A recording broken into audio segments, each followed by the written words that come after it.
নমস্কার বন্ধু সবাইকে। এই দেখো আমি কি বানাচ্ছি,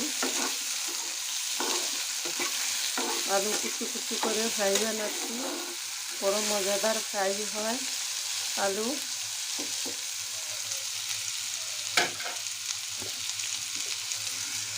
অল্প নুন দিয়ে দিচ্ছি,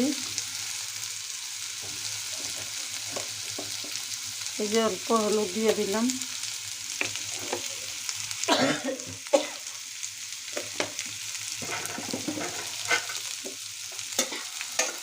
আর ফোড়নে জিরা ফোড়ন দিয়েছি, এগুলোতে কাঁচা লঙ্কা দিয়েছি। এগুলোতে তেমন মশলা কিছু লাগে না বন্ধুরা, এই মজাদার ফ্রাই হয়।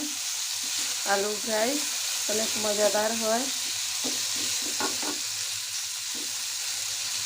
টেস্টি হয়। এটা রুটির সাথে খেতে অনেক ভালো হয়।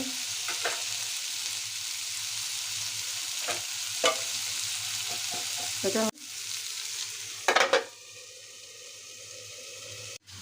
এই দেখো বন্ধুরা, আমার এই মজাদার আলু ফ্রাইটা অনেক টেস্টি হবে, মজাদার হবে। এই যে লাল লাল ভাব হয়েছে, অনেক মুচমুচা হয়ে যাচ্ছে। এটা বড় খেতে স্বাদ। আপনারা দেখেন, এগুলা অনেক মজাদার হয়। এই মজাদার আলু ফ্রাইগুলা বানাবেন এরকমের, খেতে খুব ভালো হবে।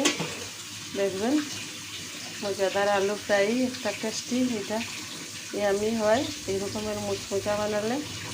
আর অল্প হলেই নামিয়ে দিব বন্ধুরা।